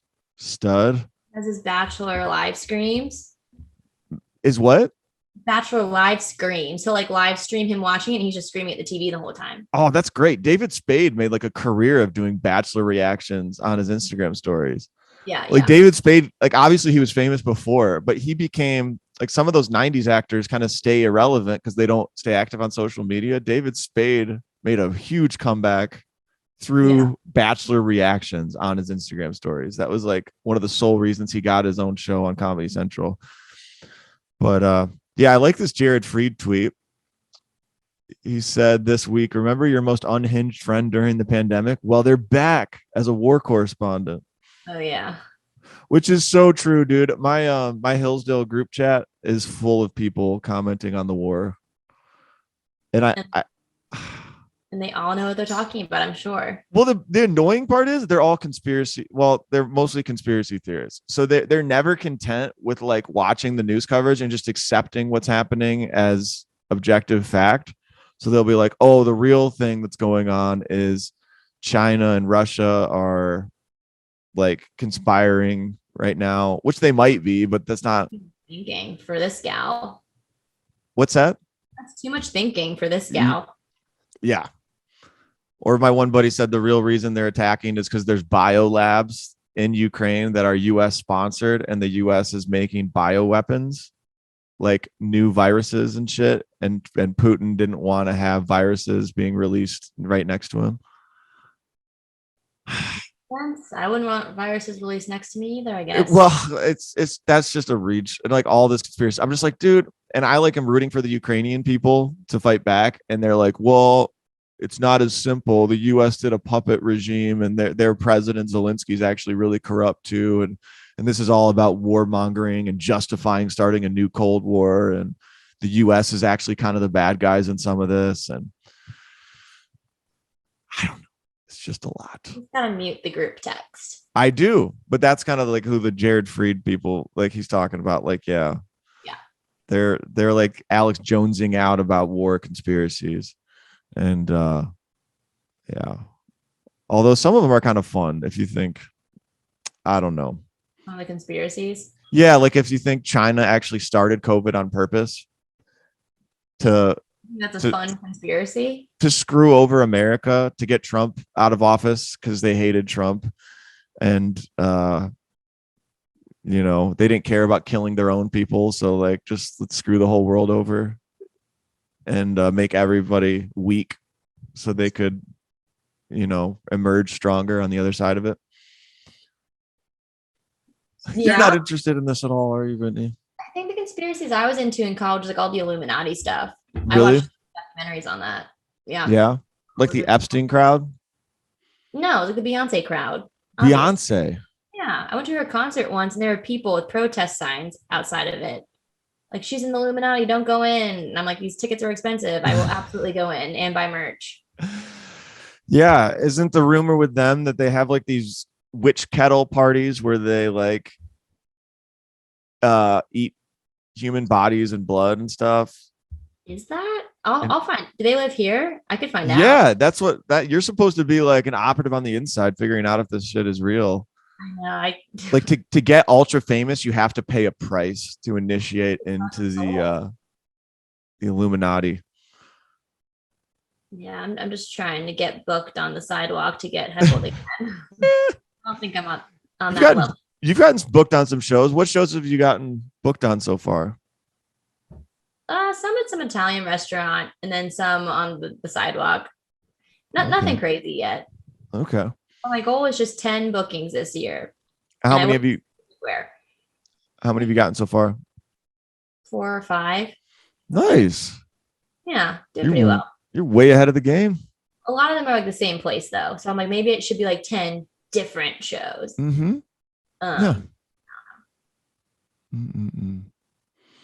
Well, Whitney, we're almost at 2 hours. Yeah, and I'm kind of getting hungry. Are you? What's your favorite food out there? Is there any? There's a burger chain that is In-N-Out. In-N-Out. Yeah. Do you like that? I tried it once when I visited a few years ago. I'd rather have a Big Mac. Big Mac? Yeah. I kind of feel like In-N-Out is like the Chick-fil-A of California or something. Yeah. I bought so much Chick-fil-A sauce off Amazon because I thought it wasn't here, but they have it here in the grocery. They do? Yeah. So you have like a ton of Chick-fil-A sauce just. Yeah, I overreacted. Oh, I was like, I'll never get to have it again. And no, it's at my local grocery store and the pump. I gotcha. Yeah. No, all right. A lot of ramen out here. I'm a big ramen gal now. Ramen gal? It's like sophisticated ramen though, right? It's not like the kind you get at Walmart. I mean, I'll still get that too, but they have like nice ass ramen places. I didn't realize this. This is how culturally ignorant I am. Like I visited New York City last December and like we went to this ramen place and it was insanely good and really fancy too. Yeah, not a good spot because it's a lot of slurping, but a good like comfort food though, or like hangover food. Yeah, I don't mind the slurp. All right, should we wrap this up? Get this show on the road because I'm also going to a mic kind of soonish. You are? What's the mic tonight? Well, it's at 3 today. It's called, or it's at the pizza place I like to go to, and this is the one where the best set gets $50. I haven't won, but I'm gonna try new stuff, so I'm not gonna win today, but just to get my third for the week. Third mic for the week? Yeah, I was gonna do 2 last night, but I was like, I'm kind of tired. All right. Well, I love that you're still doing it. I told you before, I was worried you were gonna like get out there and maybe just be like, I don't want to do stand up anymore. Into my beach volleyball team, and I just have no time for stand up. Are you on a beach volleyball team? I am. We're undefeated. What's that? We're undefeated. Undefeated? Oh, nice. We've had 2 games. But technically we're undefeated. Was that one of your sports in high school? No, I hate volleyball. You hate it? It hurts. You're like, ow. Dude, I agree completely. When I do I'm good at it. Yeah, that was like that's what I'm most impressed with girls that can do it. It's the pain to the forearms. And just diving and landing on your face and just like being fine with it. Mm-hmm. But you're killing. But it's in the sand, so it's fine. All right. So Whitney's doing well, doing stand up, killing it, getting booked, beach volleyball, and she's still single. Yep. Good to know. The rest of the year. Probably next year. No, that's good.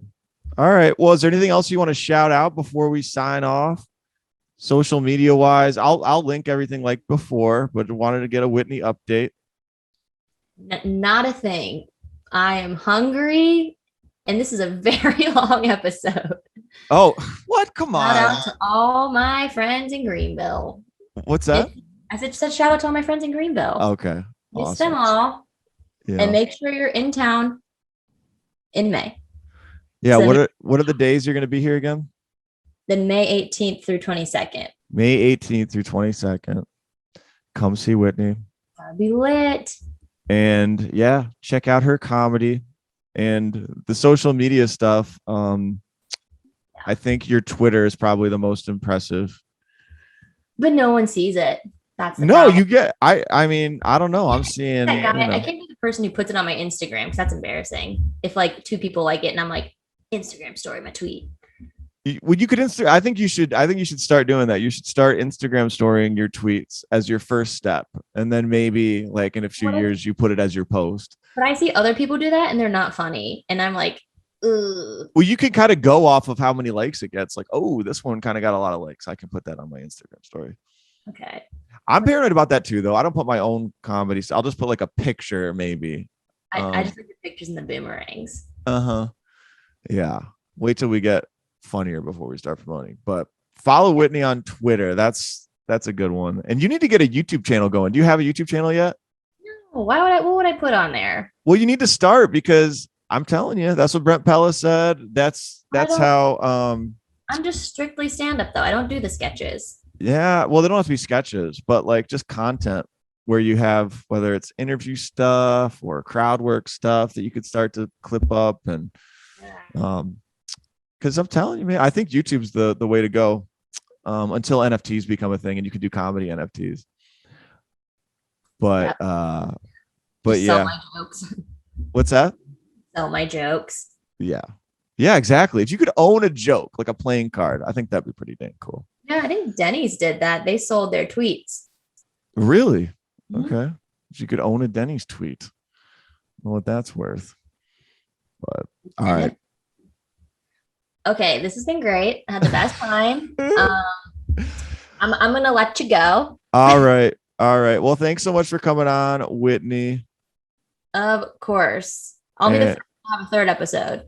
What's that? I'll be the first one to have a 3rd episode, right? I guess. I mean, we're going like a year between repeats. So, but yeah, when you break big and you become a Comedy Store regular, then we'll have you back on. When I graduate from the broom closet in the sidewalks. Yes, exactly.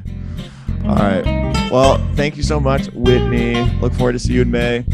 All right, you too. All right. Goodbye. Bye.